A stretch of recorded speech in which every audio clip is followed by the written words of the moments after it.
فاعوذ باللہ من الشیطان الرجیم بسم اللہ الرحمن الرحیم قال اللہ تبارک و تعالی فی القرآن المجید اقیموا الصلاۃ وآتوا الزکاۃ صدق اللہ العظیم۔ قابل صد احترام علماء کرام، معزز مہمانان گرامی، قائدین تحریک منہاج القرآن اور قابل صد احترام حاضرین مکرم، اللہ رب العزت کا لاکھ لاکھ شکر ہے کہ جس نے اپنی توفیق خاص اور حضور نبی اکرم صلی اللہ علیہ وآلہ وسلم کے نالین مبارک کے تصدق سے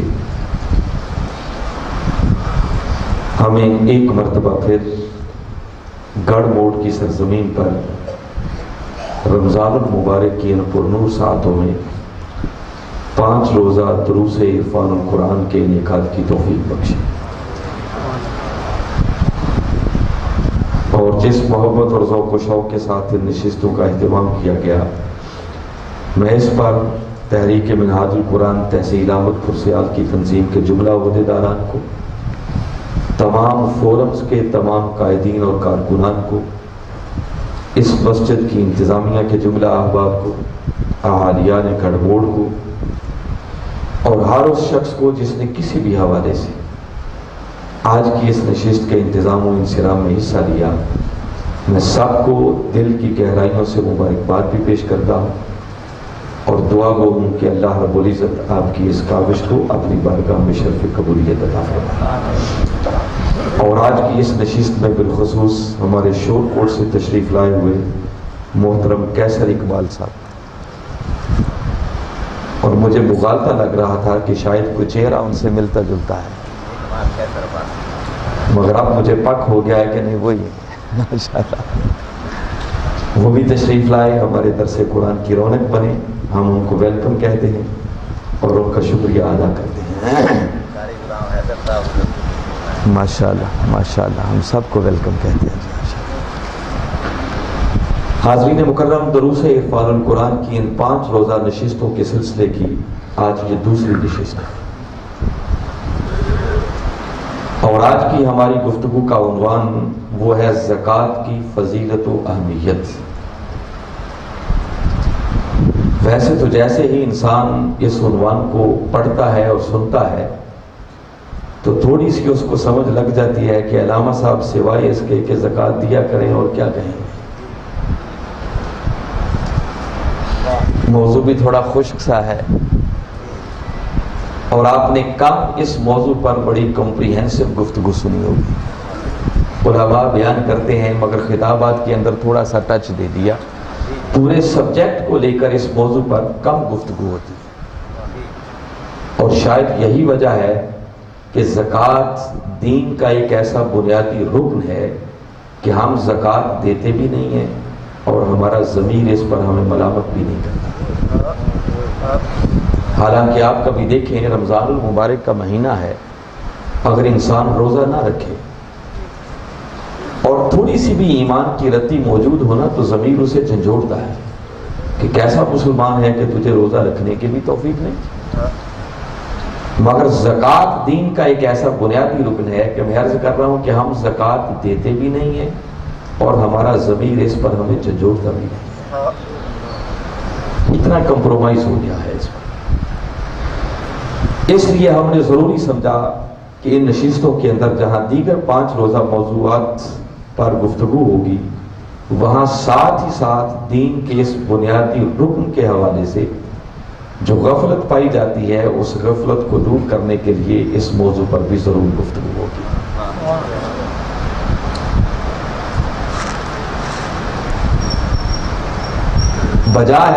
بظاہر اگر دیکھیں تو خشک سا موضوع لگتا ہے، مگر میں اللہ اور اس کے رسول صلی اللہ علیہ وسلم کی مدد پر بھروسہ کرتے ہوئے عرض کر رہا ہوں کہ اگر آپ توجہ سے، انہماک سے، غور سے سنیں گے تو انشاءاللہ آج کا موضوع خشک نہیں رہے گا بلکہ سب موضوعات سے تر ہو کر جائے گا۔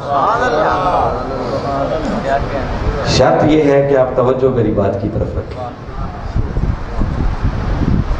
حاضرین مکرم، جہاں تک زکوٰۃ کی اہمیت کا تعلق ہے تو آپ اس بات سے اندازہ کریں کہ زکوٰۃ ایک ایسا عمل ہے کہ اللہ رب العزت نے ہر نبی کو ملنے والی شریعت کے اندر اس زکوٰۃ کے عمل کو موجود رکھا ہے۔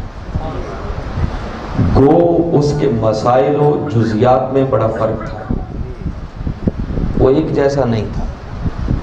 یہ زکوٰۃ، صدقہ اور خیرات یہ مترادف المعانی الفاظ بھی ہیں، اور زکوٰۃ اور صدقہ میں نسبت یہ ہے کہ ہر زکوٰۃ صدقہ کہلاتی ہے، مگر ہر صدقہ زکوٰۃ نہیں کہلاتا۔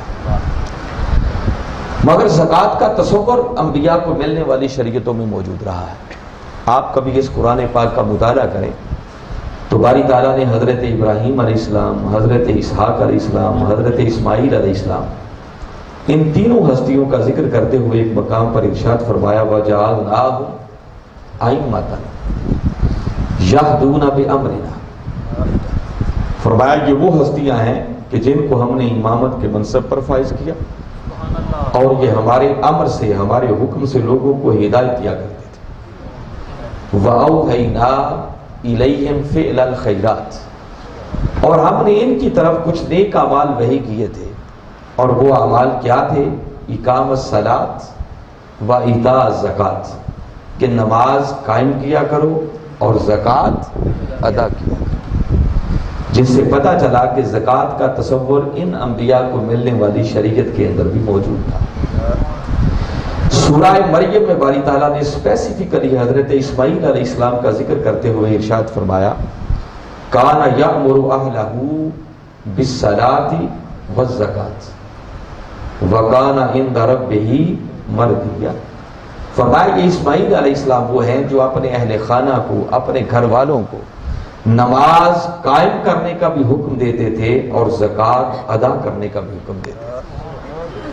ان کا حکم دینا بتا رہا ہے کہ ان کی شریعت کے اندر بھی زکوٰۃ کا تصور موجود تھا۔ حضرت عیسیٰ علیہ السلام کا ذکر کرتے ہوئے پھر سورہ مریم ہی میں باری تعالیٰ نے بتایا۔ ایمان افروز وہ واقعہ ہے کہ جب عیسیٰ علیہ السلام کی ولادت ہوئی اور حضرت مریم علیہ السلام ان کو اپنے ہاتھوں پر لیے ہوئے بستی کی طرف پلٹ کے آئیں، تو جیسے یہودیوں نے دیکھا تو بے ساختہ کہہ اٹھے یا اخت ہارون ما کانا ابوک امرأ سوء وما کانت امک بغیہ، کہ مریم تیری ماں بھی بڑی نیک تھی، باپ بھی بڑا نیک تھا، شادی ہوئی نہیں ہے، بغیر شادی کے بچے کی ولادت کیسے ہو گئی؟ بس یہ اعتراض کرنے کی دیر تھی کہ حضرت مریم علیہ السلام نے اپنی زبان سے تو کچھ نہیں فرمایا۔ قرآن اتنا بتاتا ہے فَأَشَارَتْ إِلَيْهِ، کہ حضرت مریم علیہ السلام نے اسی بچے کی طرف اشارہ کر دیا کہ مجھ سے نہ پوچھو یہ کہاں سے آیا ہے، اسی آنے والے سے پوچھو کہ کہاں سے آیا۔ بس یہ بات جو کی تو وہ یہودی آگے سے کہنے لگے قالوا کیف نکلم من کان فی المہد صبیا، مریم کیا مذاق کر رہی ہے، یہ 3 دن کا بچہ بول کر کیا جواب دے گا؟ بس یہ جملہ جو ان کی زبانوں سے نکلا تو حضرت عیسیٰ علیہ السلام بول پڑے اور فرمانے لگے قال انی عبد اللہ آتانی الکتاب وجعلنی النبیّ، فرمایا خبردار میری ماں کی چادر عصمت پر اعتراض نہ کرو، سنو میں اللہ کا بندہ ہوں، اس نے مجھے کتاب بھی دی ہے اور مجھے نبی بھی بنا کر دیا، وجعلنی مبارکا اینما کنت، اور میں جہاں کہیں بھی ہوں اللہ نے مجھے سراپا برکت بنا کر بھیجا، وَأَوْصَانِي بِالصَّلَاةِ وَالزَّکَاةِ مَا دُمْتُ حَیًّا، اور میں جب تک بھی زندہ رہوں اس نے مجھے نماز قائم کرنے کا بھی حکم دیا ہے اور زکوٰۃ ادا کرنے کا بھی حکم دیا ہے۔ تو جس سے پتہ چلا کہ زکوٰۃ کا تصور حضرت عیسیٰ علیہ السلام کو ملنے والی شریعت کے اندر بھی موجود تھا۔ تو میں نے اس کی اہمیت پر آپ کو صرف یہ پہلی بات بتائی کہ زکوٰۃ وہ عمل ہے کہ باری تعالیٰ نے ہر نبی کو ملنے والی شریعت کے اندر اس کا تصور موجود رکھا۔ اس کی جزیات میں، اس کے مسائل میں فرق ضرور تھا، مگر اسلام وہ واحد دین ہے کہ جس نے پہلی مرتبہ اس زکوٰۃ کو دین کے ایک بنیادی رکن کے طور پر متعارف کروایا، اس کو ایک عظیم الشان عبادت قرار دیا اور اس کو ایک منظم، منضبط، معین اور ایک مکمل ادارے کے طور پر متعارف کروایا۔ زکوٰۃ کے ادا کرنے سے نہ صرف فرد بلکہ پورا ماحول اور معاشرہ اثر پذیر ہوتا ہے۔ زکوٰۃ کا تعلق بیک وقت خدا سے بھی ہے، بندے سے بھی ہے، اور بندے کے احساس و جذبات کے ساتھ بھی ہے۔ اس کی اہمیت اور فضیلت کا اندازہ کرنا ہو تو اللہ رب العزت نے جا بجا قرآن پاک کے اندر اس کی اہمیت کو اجاگر کرتے ہوئے جہاں نماز قائم کرنے کا حکم دیا، وہاں ساتھ ہی زکوٰۃ کے ادا کرنے کا بھی حکم دیا۔ جیسا کہ جو کلمات میں نے عنوان گفتگو کے طور پر تلاوت کیے، باری تعالیٰ نے ارشاد فرمایا اقیموا الصلاۃ وآتوا الزکاۃ، فرمایا نماز قائم کیا کرو اور زکوٰۃ ادا کیا کرو۔ اور شاید نماز کے ساتھ جوڑ کر بیان کرنے میں ایک حکمت یہ بھی تھی کہ باری تعالیٰ یہ سمجھانا چاہ رہے ہیں کہ لوگوں، زکوٰۃ کا ادا کرنا بھی اسی طرح اتنا ہی ضروری ہے جتنا کہ نماز کا قائم کرنا ضروری ہے۔ اس کی فرضیت و اہمیت میں کوئی رتی برابر بھی فرق نہیں ہے۔ جو شخص اس زکوٰۃ کی فرضیت کا انکار کرے وہ اسی لمحے دائرہ اسلام سے خارج ہو جائے گا، اور جو اس کا اقرار کرنے کے باوجود زکوٰۃ ادا نہ کرے تو وہ اللہ کی بارگاہ میں مجرم ہوگا، گناہگار ہوگا، فاسق ہوگا، اور اللہ کی بارگاہ میں حاضر ہو کر اسے اس بات کا جواب دہ ہونا ہوگا کہ اللہ نے جو اسے مال دیا تھا اس مال کی زکوٰۃ اس نے کیوں ادا نہیں کی۔ حاضرین مکرم، اس بنیادی بات کے بعد ایک بات میں آپ کو شروع میں عرض کر دوں کہ میں نے جسٹ چند باتیں ابھی آپ کے سامنے کی ہیں جس سے آپ نے اندازہ کر لیا ہے کہ اس عمل کی کتنی اہمیت ہے، مگر افسوس یہ ہے کہ یہ سب کچھ ہونے کے باوجود بھی ہم زکوٰۃ دینے کی طرف متوجہ۔ ہم سارے ذرا اپنے اپنے احوال کا جائزہ لے لیں اور پھر بحثیت امت، ساری امت کو سامنے رکھتے ہوئے ذرا جائزہ لیں کہ ہم میں سے کتنے لوگ ہوں گے جو سال کے بعد باقاعدہ حساب کر کے کہ اللہ نے مجھے کتنا عطا کر رکھا ہے پھر اس مال کی زکوٰۃ نکالتے ہیں۔ چند گنے چنے لوگ آپ کو انگلیوں پر مل جائیں گے جو دیتے بھی ہیں، حساب کم کرتے ہیں۔ حساب کرنے والے تو پھر بڑے ان میں سے بھی قلیل رہ جائیں گے، بس منتظر رہتے ہیں کہ کوئی مانگنے والا آ گیا تو چلو چند ٹکے اسے بھی دے دو بھائی۔ یہ ہے ہمارا حال۔ اب ایک بات نوٹ کر لیں، آپ نے موضوع بھی سن لیا، اس کا عنوان بھی سن لیا۔ آج کی اس نشست میں میری اس تقریر اور گفتگو کا مقصد کوئی زکوٰۃ کے مسائل ڈسکس کرنا نہیں ہے، وہ ایک ایسا طویل باب ہے کہ یہ ایک مختصر سی نشست کے اندر ان تمام مسائل کو اپنے احاطہ گفتگو میں لانا کسی صورت بھی ممکن نہیں ہے۔ تو پھر آپ جاننا چاہیں گے کہ میں کیا بیان کرنا چاہتا ہوں۔ میرا مقصد چند ایسی باتیں آپ کے سامنے رکھنا ہے کہ جس سے اس عمل کے حوالے سے جو ہمارے اندر غفلت پائی جاتی ہے وہ غفلت اور سستی دور ہو سکے، اور ہم اللہ کے دیے ہوئے مال کی زکوٰۃ دینے کے لیے تیار ہو سکے۔ اور اگر میری گفتگو سے سن کر کوئی ایک شخص بھی بدل گیا تو میں سمجھوں گا کہ میرے آنے کا مقصد پورا ہو گیا، اور میں اللہ کے گھر سے یہ توقع رکھ رہا ہوں کہ ایک نہیں، انشاءاللہ آج آپ میری باتیں سنیں گے تو سارے کے سارے بدل کے جائیں گے۔ میں تو اس توقع کے ساتھ آج یہ آپ کے سامنے بات رکھنے لگا۔ حاضرین مکرم، اگر زکوٰۃ کے لفظ پر غور کریں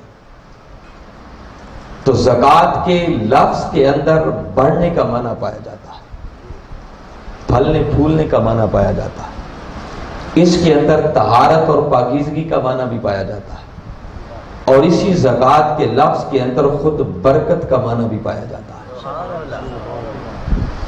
اگر پہلے معنی کو سامنے رکھتے ہوئے میں کچھ عرض کرنا چاہوں تو بھائی زکوٰۃ کا معنی اگر بڑھنا ہے تو یہ بڑھنے کا تصور بتا رہا ہے کہ جب آپ اپنے مال میں سے ایک مخصوص حصہ زکوٰۃ کے طور پر نکال دیتے ہیں تو یاد رکھیں وہ نکالی ہوئی زکوٰۃ آپ کے بقیہ مال کے بڑھنے کا سبب بن جاتی ہے۔ اور مجھے بتائیں کہ اگر یہ راز کسی کو سمجھ آ جائے کہ اگر میں نے زکوٰۃ دے دی تو میرا مال بڑھ جائے گا، تو مجھے بتائیں کوئی بچے گا جو اپنے مال کی زکوٰۃ نہ دے؟ کوئی نادان ہی ہوگا، بشرطے کہ یہ تصور ایمان کی حد تک اس کے من میں راسخ ہو جائے۔ ہم دیکھیں نا، بڑے بڑے کاروبار کرتے ہیں، بزنس کرتے ہیں، جان کھپا دیتے ہیں اس لیے کہ ہمارا مال بڑھے، مگر دنیا کے اندر کوئی کاروبار ایسا نہیں ہے کہ جس میں نقصان کا کوئی اندیشہ نہ ہو، بس منافع ہی منافع ہو، ایسا کوئی کاروبار نہیں۔ مگر اللہ کی راہ میں دینا، مال کی زکوٰۃ نکالنا، یہ ایک ایسی تجارت ہے، ایسا کاروبار ہے کہ اگر بندہ یہ تجارت اللہ کے ساتھ کرنے والا بن جائے تو خدا کی قسم یہ ایسا عمل ہے کہ جس میں نقصان ہے ہی نہیں، بس سراسر منافع ہی منافع۔ آپ نے ادھر اللہ کی راہ میں دیا، بس یوں سمجھے اسی لمحے آپ کا مال بڑھنا شروع ہو جائے گا۔ اب سوال ذہن میں یہ پیدا ہوتا ہے کہ ہم کیسے مان جائیں کہ زکوٰۃ دینے سے مال بڑھتا ہے؟ میرے پاس یہ بات آپ کے ذہنوں تک پہنچانے کے لیے مختلف اینگلز ہیں، اور ان میں سے سب سے مؤثر اور سب سے جاندار جو میرے سامنے ایک زاویہ نگاہ ہے کہ میں اس حوالے سے بات کروں تو یہ بات آپ کے من میں بیٹھ جائے، وہ اللہ کا قرآن ہے۔ یہ قرآن ایک ایسی کتاب ہے کہ بحیثیت مومن ہمارا ایمان ہے کہ اس قرآن کی کسی بات میں کوئی شک نہیں۔ اور باری تعالیٰ نے سورہ بقرہ کے آغاز میں فرما دیا ذالک الکتاب لا ریب فیہ، فرمایا یہ قرآن وہ عظیم کتاب ہے کہ جس میں کسی شک کی کوئی گنجائش، بس جس نے شک بھی کیا سمجھو اس بدبخت کا ایمان گیا۔ اس بات پر ایمان ہے نا؟ آئیے آج آپ کو بتا رہا ہوں کہ اللہ اس قرآن میں کیا فرماتا ہے۔ اس وقت سورہ بقرہ میرے سامنے ہے۔ میں نے بتایا کہ زکوٰۃ اور صدقہ یہ مترادف المانی الفاظ ہیں، اللہ کی راہ میں خرچ کرنے کی بات ہو رہی ہے، ہر زکوٰۃ صدقہ کہلاتی ہے۔ باری تعالیٰ نے سورہ بقرہ کے اندر اپنی راہ میں خرچ کرنے والوں کی ایک مثال دی، اور میں پھر یہ جملہ دوبارہ دہرا رہا ہوں، توجہ سے میری بات سنیں، میں آپ کو کوئی قصہ کہانی نہیں، ڈائریکٹ اللہ کا قرآن سنانے والا۔ اس کو اس کامل اور ایمان اور یقین کے ساتھ سنیں کہ یہ اللہ کا قرآن ہے جس میں کسی شک کی کوئی گنجائش نہیں۔ باری تعالیٰ نے فرمایا مثل الذین ينفقون فی سبیل اللہ ينفقون اموالهم فی سبیل اللہ کمثل حبۃ انبتت سبع سنابل فی کل سنبلۃ مئۃ حبۃ، فرمایا جو میری راہ میں اپنا مال خرچ کرتے ہیں ان خرچ کرنے والوں کی مثال ایسے ہے کہ جیسے آپ ایک دانہ زمین میں بوتے ہیں تو اس دانے میں سے 7 بالیاں نکلتی ہیں، اور پھر ہر بالی کے اندر 100 دانہ پیدا ہوتا ہے۔ ایک دانے سے کتنے بن گئے؟ بولیے بھائی، باری تعالیٰ نے مثال دی ہے، فرمایا جو میری راہ میں خرچ کرتے ہیں ان کی مثال بس ایسے ہی ہے جیسے تم دیکھتے ہو کہ ایک دانہ بوتے ہو تو 700 دانے پیدا کر دیتا ہوں، جس کا مطلب کہ باری تعالیٰ یہ فرما رہے ہیں کہ لوگوں جو میری راہ میں 1 روپیہ بھی خرچ کرتا ہے، فرمایا آخرت تو آخرت رہی، میں اس دنیا میں بھی اسے 700 گنا بڑھا کر عطا کرتا ہوں۔ یہ اللہ کا قرآن ہے۔ آپ نے ایک معروف سی بات سنی ہوگی کہ دا دنیا تے 70 آخر، یہ کسی بزرگ کی کہاوت نہیں ہے، یہ اللہ اور اس کے رسول کے فرامین سے اخذ کی ہوئی بات ہے، یہ کم سے کم معیار ہے۔ قرآن کہتا ہے من جاء بالحسنۃ فلہ عشر امثالھا، فرمایا جو ایک نیکی بھی لے کر آتا ہے نا تو میں اسے 10 گنا بڑھا کر عطا کرتا ہوں، جس کا مطلب جو 1 روپیہ بھی خرچ کرے گا تو کم سے کم باری تعالیٰ کتنا عطا کرتے ہیں؟ 10 گنا عطا کرتے ہیں۔ کسی پہ کرم کرنے پر آ جائے تو اسے 70 گنا بھی عطا کر دیتے ہیں، اور اس کے کرم کی کوئی حد نہیں ہے، وہ دینے پہ آ جائے تو قرآن بتا رہا ہے وہ 700 گنا بھی عطا کر دیتا ہے۔ اور 700 گنا پر بھی اکتفا نہیں کیا، اسی آیت میں آگے فرمایا واللہ یضاعف لمن یشاء، فرمایا یہ 700 گنا تو کیا ہوا، اگر کسی پہ کرم کرنے پہ آ جاؤں تو اس 700 گنا کو بھی پھر ڈبل کر دیتا ہوں۔ اور فرمایا میں خزانوں کا مالک ہوں، خالق ہوں، میرے خزانوں میں کوئی کمی، واللہ واسع علیم، اللہ بڑی وسعتوں والا ہے، سب کچھ جاننے والا ہے۔ وہ کہتا ہے اگر میں کرم کرنے پر آ جاؤں تو سن لو یہ 700 گنا اور اس کو ڈبل کرنا تو کیا، میں بندے کو بلا حساب و کتاب بھی عطا کر دیتا ہوں، اور وہاں سے عطا کرتا ہوں کہ انسان کے وہم و گمان میں بھی نہیں ہوتا کہ کیا یہاں سے بھی مجھے رزق مل سکتا ہے۔ یہ خدا کا وعدہ ہے قرآن پاک میں، بس ہمارے ایمان کمزور ہو گئے۔ اسی سورہ بقرہ میں باری تعالیٰ نے فرمایا من یقرض اللہ قرضا حسنا، فرمایا کون ہے جو اللہ کو قرض حسنا دے دے۔ اور یاد رکھ لیں جب اللہ اور اس کے رسول کے لیے کوئی ایسی بات آ جائے تو وہ ہمارے قرض کے محتاج نہیں ہے، حقیقی مالک بھی وہی ہے، دیا بھی انہوں نے ہے، لے بھی انہی نے لینا ہے۔ مگر کتنے کرم کی بات ہے کہ وہ دیتا بھی خود ہے، حقیقی مالک بھی وہی ہے، لے بھی اسی نے لینا ہے، پھر بندے سے کہتا ہے کہ ہے کوئی جو میرے دیے ہوئے میں سے مجھے قرض حسنا دے دے۔ مولا کیوں مانگتا ہے؟ فرمایا اس لیے نہیں کہ محتاج ہوں، مانگتا بھی اسی لیے ہوں کہ بندے دے گا تو اس میں بھی تیری خیر ہے، تیرا فائدہ ہے۔ مولا وہ کیا فائدہ ہے؟ فرمایا بندے اگر آج مجھے قرض حسنا دے گا، میری غریب مخلوق پر خرچ کرے گا، اس لیے یہ مانگتا ہوں فَيُضَاعِفَهُ لَهُ أَضْعَافًا كَثِيرًا، کہ اگر آج میری راہ میں دے گا تو بندے اسی دنیا میں تجھے کئی گنا بڑھا کر وہ مال تمہیں واپس پلٹا دیا جائے گا۔ اس نے کوئی حد ہی نہیں رکھی، اضعافاً کثیرا، فرمایا تمہارے گنتی سے بھی باہر ہوگا، اتنی مرتبہ تمہارے اس دیے ہوئے کو بڑا بڑا کے بار بار بڑا بڑا کے تمہیں عطا کر دے گا۔ یہ اللہ کا قرآن ہے جو آپ کو سنا رہا ہوں۔ اسی سورہ بقرہ میں پھر فرمایا یمحق اللہ الربا ویربی الصدقات، فرمایا سن لو اللہ سود کو مٹاتا ہے اور صدقات کو بڑھاتا ہے، تو خدا قرآن میں فرما رہا ہے۔ فرمایا سودی کاروبار اور دھندا کرنے سے تمہارا مال بڑھتا نہیں ہے، وہ کم ہوتا ہے، نقصان ہے تمہارے لیے۔ وَيُرْبِي الصَّدَقَاتِ، مگر جب میری راہ میں صدقہ کرتے ہو، خیرات کرتے ہو، اپنے مال کی زکات نکالتے ہو، تو فرمایا تمہارے دیے ہوئے اس صدقے کو میں خدا بڑھاتا ہی چلا جاتا ہوں۔ وہ کیسے بڑھاتا ہے؟ تاجدار کائنات صلی اللہ علیہ وسلم نے حدیث مبارکہ ہے مثال دے کر سمجھایا۔ فرمایا جب کوئی شخص اپنی حلال کے کمائے ہوئے مال میں سے اللہ کی راہ میں ایک کھجور بھی صدقہ کرتا ہے نا، تو فرمایا اللہ اپنے داہنے دست قدرت سے اسے وصول کرتا ہے،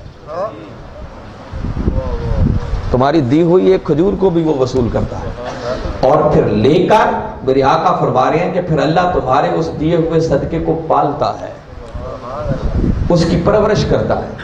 اور میرے آقا نے مثال دی، فرمایا وہ ایسے پرورش کرتا ہے جیسے تم کوئی چھوٹا سا بچڑا لے کر اسے پالتے ہو۔ مجھے بتائیں میرے آقا کی زبان اقدس سے نکلی ہوئی بات میں کوئی شک ہو سکتا؟ فرمایا پھر وہ پالتا رہتا ہے، بڑھاتا رہتا ہے، حتیٰ کہ تمہاری دی ہوئی وہ ایک کھجور، فرمایا وہ پہاڑ کی شکل اختیار کر دیتا ہے۔ اللہ اس طرح اس صدقہ کو بڑھاتا ہے، اتنا عطا کرتا ہے۔ وہ کتنا نادان شخص ہوگا کہ اللہ اتنے وعدے کر رہا ہو اور پھر بھی اس کی راہ میں وہ دینے والا نہ بنے، یہ اتنا منافع والا سودا نہ کرے۔ حاضرین مکرم، یہ میں نے چند آیات بتائیں، آئیے آپ کو ایک آیت ایسی بھی سناتا ہوں جس میں باری تعالیٰ نے بالخصوص زکوٰۃ کا لفظ استعمال کر کے یہی بات کی۔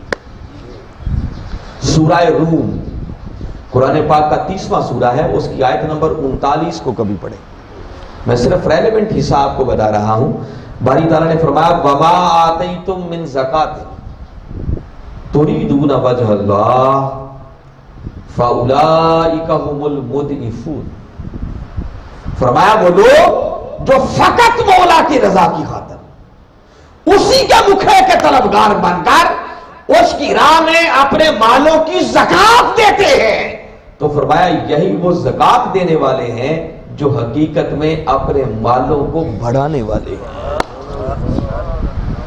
حسر بھی ہے، تاکید بھی ہے، فَأُولَئِكَ، فا تاکید کے لیے، اولئک کا کلمہ حسر ہے۔ فرمایا یہی وہ زکوٰۃ دینے والے لوگ ہیں جو حقیقت میں اپنے مالوں کو بڑھانے والے ہیں، جس کا مطلب کہ یہ بات طے شدہ ہے کہ جب کوئی شخص اپنے مال کی زکوٰۃ ادا کرتا ہے تو زکوٰۃ دینے سے اس کا مال کم نہیں ہوتا، اس کا مال بڑھ جاتا ہے۔ میری گفتگو کے اس حصے کا مقصد یہ ڈر اور خوف آپ کے دلوں سے نکالنا ہے کہ زکوٰۃ دینے سے مال کم نہیں ہوتا بلکہ مال بڑھتا ہے۔ اب انسان ہے نا، تو انسان اپنے عقل کے پیمانے پر سوچتا ہے کہ علامہ صاحب بجا ہے آپ جو کچھ کہہ رہے ہیں، اللہ بڑھاتا ہے، مگر کچھ سمجھ بھی تو آئے کہ وہ بڑھتا کیسے ہے۔ انسانی ذہن تو یوں ہی کیلکولیٹ کرتا ہے نا کہ 100 میں سے جب 2.5 روپے دے دیے تو باقی تو 97.5 رہ گئے، 40واں حصہ جب نکال دیا تو مال بڑھا تو نہ، وہ تو کم ہو گیا، تو بڑھا کیسے؟ انسانی ذہن تو یوں ہی اس کا حساب کرے گا۔ آئیے آپ کو بتاتا ہوں اللہ کیسے بڑھاتا ہے تاکہ کچھ تھوڑی بات سمجھ میں بھی آئے۔ خدا کی قسم یہ بات پلے باندھ لیں، اس کے دینے کے رنگ بڑے عجیب عجیب ہیں۔ جب آپ اللہ کی راہ میں صدقہ کرتے ہیں، خیرات دیتے ہیں، اپنے مال کی زکوٰۃ نکالتے ہیں تو تمہارے دیے ہوئے اس صدقہ کی وجہ سے آپ کو اندازہ نہیں ہے کہ اللہ آپ کی کتنی مصیبتیں، تکلیفیں اور بیماریوں کو دور کر دیتا ہے۔ سبحان اللہ۔ صدقہ ایک ایسا عمل ہے کہ عام چھوٹی موٹی مصیبتیں اور بیماریاں ختم ہونا تو بات ہی کچھ نہیں ہے، یہ ایک ایسا عمل ہے کہ خدا کی قسم یہ صدقہ موت جیسی مصیبت کو بھی ڈال دیتا ہے۔ اس سے بڑی بھی کوئی بات ہوگی؟ تاجدار کائنات صلی اللہ علیہ وسلم، صحابہ کرام سے آپ نے یہ بات فرمائی، حدیث مبارکہ ہے۔ صحابہ کرام بیٹھے تھے، آقا ان کو سنا رہے ہیں۔ فرمایا کہ حضرت داؤد علیہ السلام کی بارگاہ میں ایک جوان بیٹھا تھا کہ اسرائیل علیہ السلام ان کی خدمت میں حاضر ہوئے اور حاضر ہو کر عرض کرنے لگے کہ اللہ کے نبی یہ جوان جو آپ کی مجلس میں بیٹھا ہے نا، 3 دنوں کے بعد اس کی موت ہو جائے گی، اس کا آخری وقت آ جائے گا، اس کی روح قبض کر لی جائے گی۔ آپ نے بات سنی اور ایک راز کے طور پر اپنے سینے میں محفوظ کر لی۔ 3 دن تو کیا وہاں کئی سال گزر گئے مگر اس نوجوان کی موت نہیں ہوئی، ابھی بھی زندہ تھا۔ اسرائیل علیہ السلام سے دوبارہ ملاقات ہوئی تو آپ نے پوچھا بھئی آپ نے تو بتایا تھا 3 دنوں کے بعد اس کی ڈیتھ ہو جائے گی، وہ تو ابھی بھی زندہ ہے۔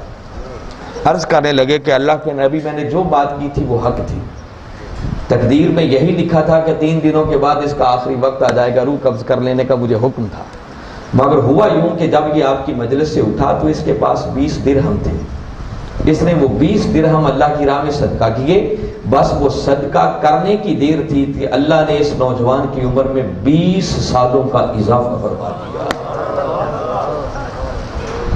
اب مجھے بتائیں خدا کی بات میں شک ہے یا مصطفیٰ کی بات میں شک ہے؟ تو ہے گنجائش پیچھے؟ تو میں بتا رہا ہوں کہ اللہ کی راہ میں دینا یہ ایسا عمل ہے کہ یہ موت جیسی مصیبت کو بھی ٹال دیتا ہے۔ میرے آقا نے فرمایا حسنوا اموالکم بالزکات، فرمایا لوگوں اپنے مالوں کی زکات ادا کر کے ان کی حفاظت کرنے والے بن جاؤ۔ وداؤوا امراضکم بالصدقہ، اور اللہ کی راہ میں صدقہ کر کے اپنی بیماریوں کا علاج کرنے والے بن جاؤ۔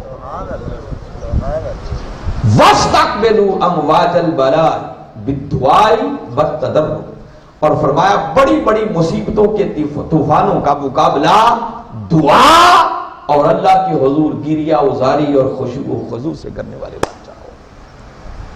تو گویا میرے آقا بتا رہے ہیں کہ لوگوں جب تم اپنے مال کی زکوٰۃ دیتے ہو، صدقہ کرتے ہو، تو تمہارا بقیہ مال محفوظ بھی ہو جاتا ہے اور اللہ تمہیں کئی مصیبتوں اور بیماریوں سے بچا بھی دیتا ہے۔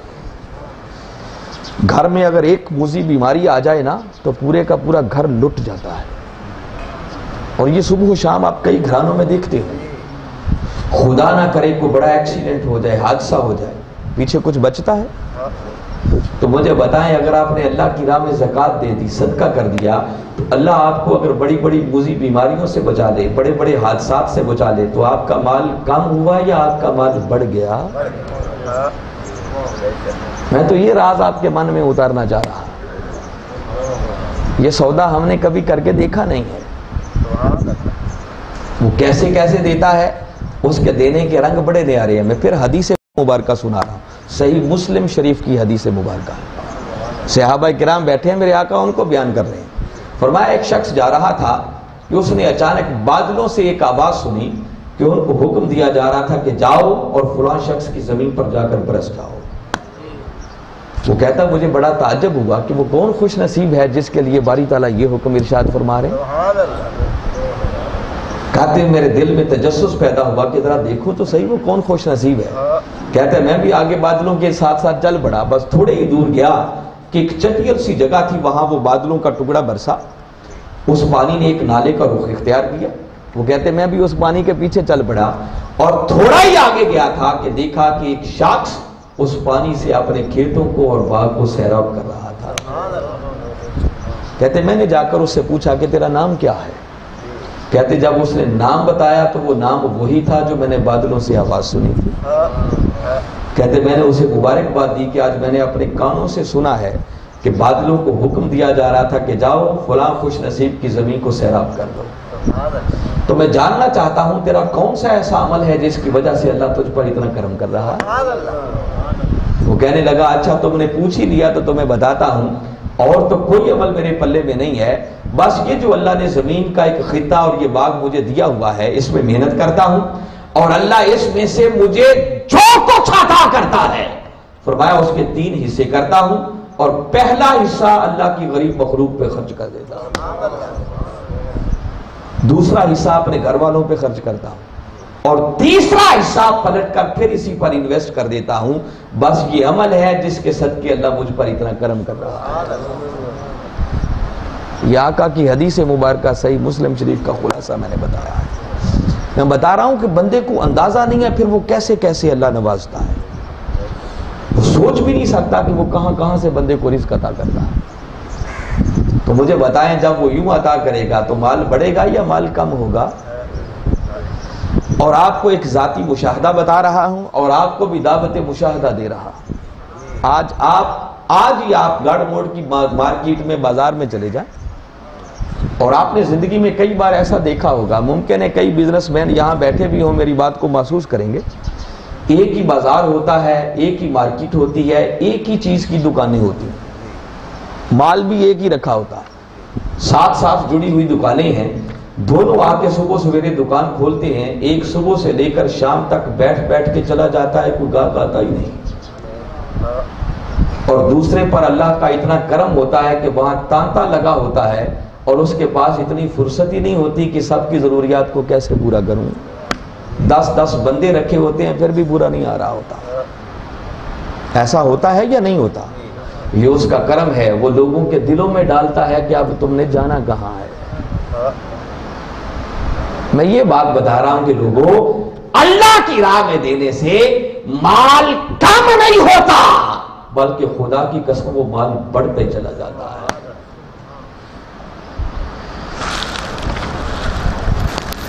اب اگر اگلا سوال ذہن میں پیدا ہو کہ صدقہ دینے سے، خیرات کرنے سے، اللہ کی راہ میں دینے سے، یہ جو باری تعالیٰ نے فرمایا اور آقا نے فرمایا کہ تمہاری بیماریاں، تمہاری مصیبتیں دور ہو جاتی ہیں، اللہ کا کرم ہو جاتا ہے، تو یہ کیوں ہو جاتا ہے، کیسے ہو جاتا ہے؟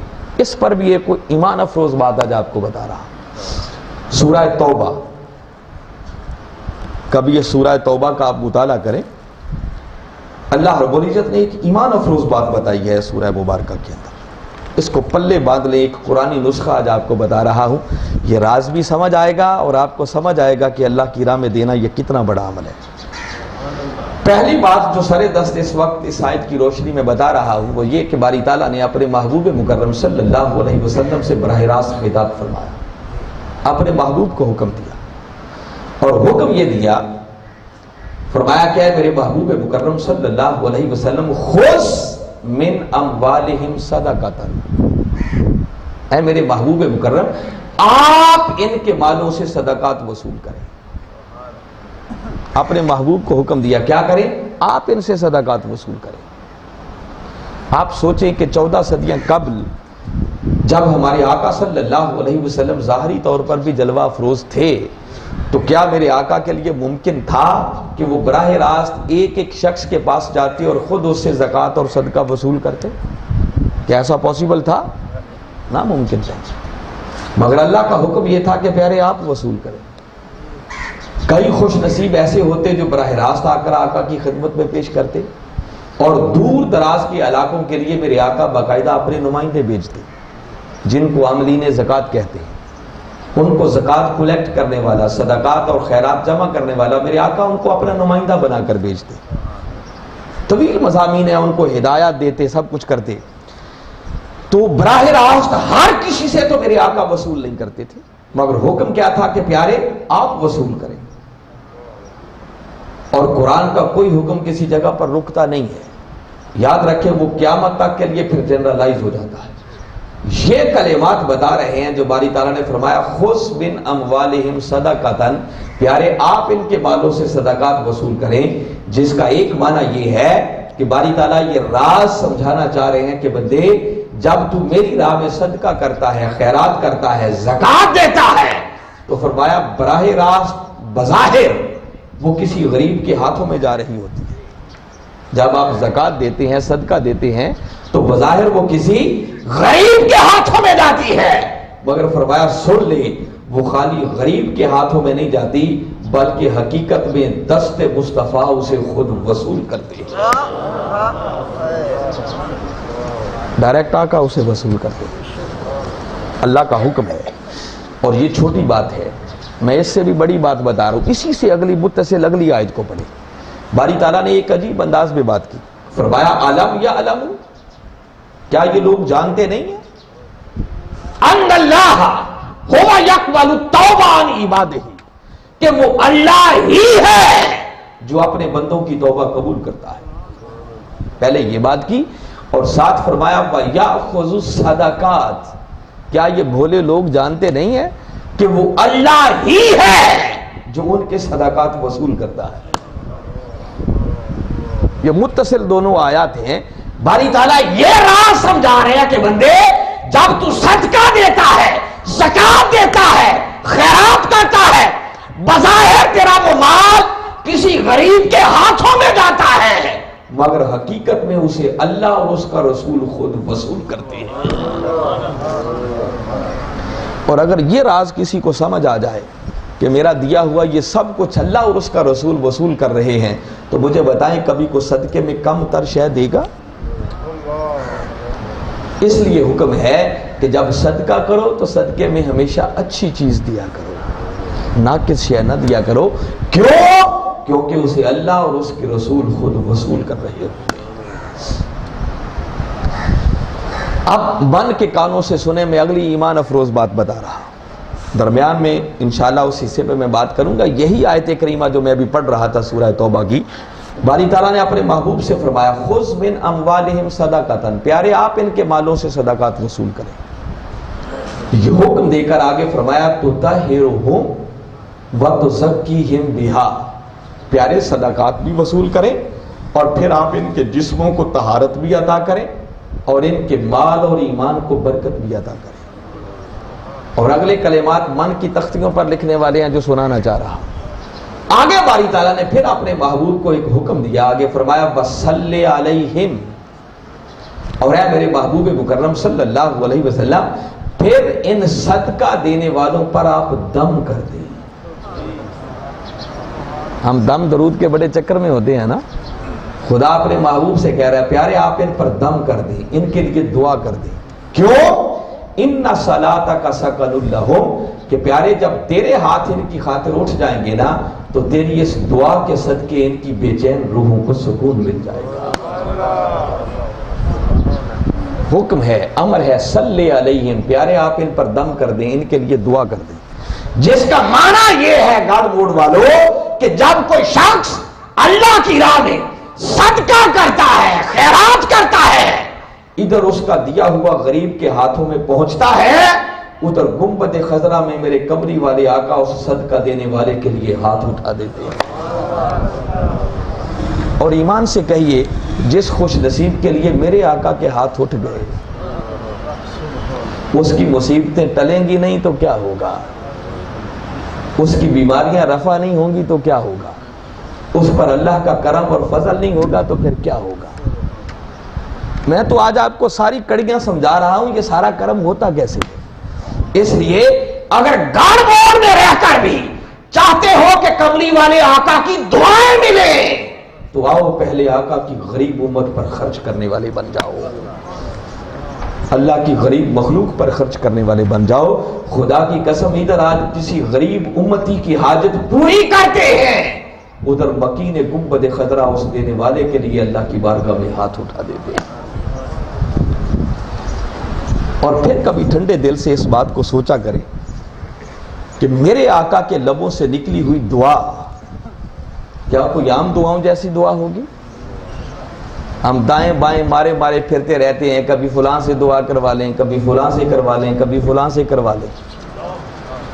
وہ اللہ کے نیک بندے تو کم ہی ملتے ہوں گے، اکثر وہ بزنس مین اور تجارت پیشہ لوگ اور کاروبار اور دھندا کرنے والے مل جاتے ہیں۔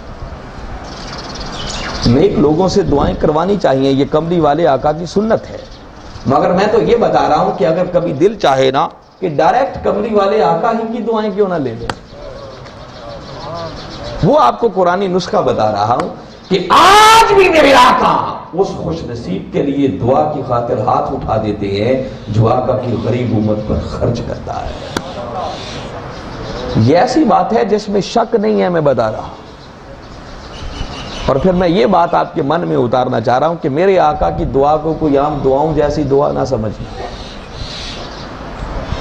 باری تعالیٰ نے خود اس قرآن پاک میں فرمایا لا تجعلوا دعاء الرسول بینکم کا دعاء عبادکم بعدا، فرمایا خبردار میرا مصطفیٰ کے لبوں سے نکلنے والی دعا کو کبھی عام دعاؤں جیسی دعا نہ سمجھ لینا۔ بس ادھر میرے مصطفیٰ کے لبوں سے کوئی دعا نکلی اسی لمحے وہ خدا کی تقدیر بن جاتی ہے۔ آپ کو ایک ایمان افروز واقعہ سناتا ہوں۔ حضور شیخ الاسلام نے بیان کیا اور آج کل وہ فیس بک پر بھی بڑا چل رہا ہے، کتابوں میں بڑا کم آیا ہے، مگر کچھ ائمہ نے اس کو باقاعدہ بیان کیا ہے۔ اگر اس کا کوئی ریفرنس حوالہ کمزور بھی ہو، ضعیف روایت بھی ہو تو فضائل کے باب میں اسے قبول کرنے میں بھی کوئی حرج، مگر بات ایمان افروز ہے۔ آپ کے ایمان کی تسکین کے لیے ایک آپ کو ایمان افروز بات سنا رہا ہوں۔ میرے آقا کے ایک صحابی ہوئے ہیں جنہوں نے 700 سال عمر پائی۔ کتنی؟ اور میرے آقا کی امت میں سب سے زیادہ عمر پانے والے وہ صحابی ہیں۔ اور اگلی خوش نصیبی بتا رہا ہوں کہ ان کا تعلق ہمارے علاقے بر صغیر پاک و ہند سے ہے۔ انڈیا کے اندر ایک شہر ہے، گاؤں ہے، قصبہ ہے بٹھنڈا، وہاں کے وہ رہنے والے تھے اور ان کا نام تھا بابا رتن ہندی۔ اصل نام کیا تھا وہ مجھے معلوم نہیں، معروف اس نام سے ہیں۔ تجارت پیشہ وہ شخص تھے، انڈیا سے تجارت کے لیے وہ عرب اور شام کے علاقوں میں جاتے تھے، اور تاجدار کائنات صلی اللہ علیہ وسلم کا بھی بچپنا تھا جب بابا رتن ہندی جوان تھا۔ بعد میں جب ان سے کسی نے پوچھا کہ آپ نے کیسے اسلام قبول کیا، کیسے ایمان لائے، تو وہ خود اس واقعے کو بیان کرتے ہیں۔ کہتے ہیں کہ تجارت کی غرض سے ہم جا رہے تھے، مکہ کی سرزمین کے پاس سے جب گزرے تو مکہ شہر کے قریب ہی ایک وادی تھی، دیکھا کہ وہاں ایک معصوم سا بچہ حسین و جمیل چہرہ 14ویں رات کے چاند کی طرح چمکتا ہوا، دیکھا کہ بکریاں چرا رہا ہے۔ بس نظر جو چہرے پر پڑی تو محبت دل میں اتر گئی۔ کہتے موسلا دھار بارش ہوئی، بارش کی وجہ سے ایک نالا بہتا تھا، وہ پانی سے بڑا بھر کے بہ رہا تھا۔ بکریوں نے چھلانگیں لگائیں اور وہ نالا پار کر کے دوسری طرف چلی گئی، اور اب وہ حسین و جمیل معصوم سا بچہ اس نالے کے کنارے کھڑا سوچ رہا تھا کہ میں نالا کیسے پار کروں۔ کہتے ہم نے بس کھڑے ہونے سے اندازہ لگایا کہ لگتا ہے بکریاں پار چلی گئی ہیں، پانی زیادہ ہے تو اب یہ نالا پار کرنا چاہ رہا ہے اور سوچ رہا ہے کہ کیسے جاؤں۔ زبان ایک نہیں تھی، یہ انڈیا کے رہنے والے ہندی بولتے ہوں گے یا پنجابی بولتے ہوں گے، ادھر میرے آقا کی زبان عربی تھی۔ انہوں نے اپنی زبان میں پوچھا ہوگا، کوئی اشارہ کیا ہوگا، آقا نے عربی زبان میں جواب دیا، اس بات میں سر ہلایا بات سمجھ آ گئی کہ یہ بچہ نالا پار کرنا چاہتا ہے۔ خوش نصیبی بابا رتن ہندی کی کہ اس نے میرے آقا کو اپنے کندھوں پر اٹھا کر نالا پار کروا دیا۔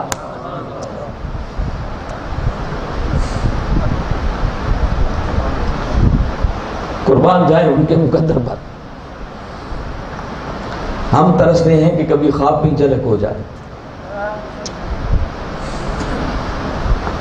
کہتے ہیں نالا جو پار کروایا اور دوسری طرف اتارا تو کہتے ہیں اس چھوٹے سے معصوم بچے نے 7 مرتبہ عربی زبان میں ایک دعا دی، اور کہتے ہیں ہمیں جو سمجھ آئی وہ بچہ دعا یہ دے رہا تھا کہ جا اللہ تیری عمر میں اضافہ کرے۔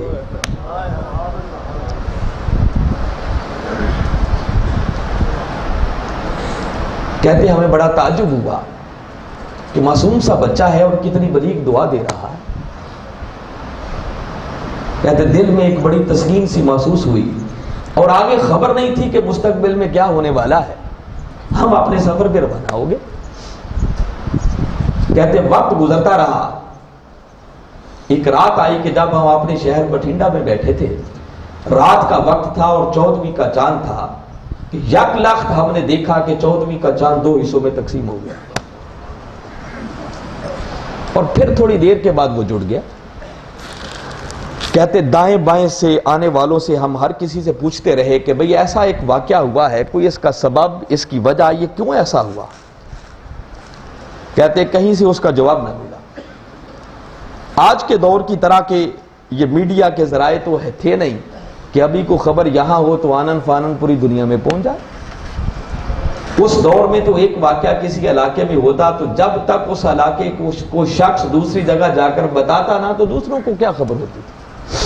کہتے خیر وقت بیتتا رہا کہ عرب کے علاقے سے کچھ تاجر آئے۔ کہتے ان سے جب میں نے یہی واقعہ پوچھا تو انہوں نے کہا کہ ہاں یہ واقعہ حق ہے، مکہ شہر کے اندر کوئی محمد صلی اللہ علیہ وسلم نامی ایک جوان ہے جس نے نبوت کا دعویٰ کیا، اور مکہ والوں نے نبوت کی دلیل کے طور پر ان سے ایک معجزہ طلب کیا کہ اگر آپ اللہ کے سچے نبی ہیں تو چاند کو 2 حصے کر کے دکھائیں۔ اس نوجوان نے اپنی شہادت کی انگلی کا اشارہ کر کے چاند کو 2 حصے کیا تھا۔ کہتے یہ سنا تو دل میں تجسس پیدا ہوا کہ اس جوان کی زیارت تو کرنی چاہیے کہ وہ ہے کون جس نے نبوت کا دعویٰ کیا۔ کہتے ایک وفد بنا کر ہم پھر انڈیا سے چلے اور مکہ کی سرزمین پر پہنچے۔ وہاں جا کر پوچھا تو خبر ملی کہ آقا تو مکہ سے ہجرت کر کے مدینہ تشریف لے گئے۔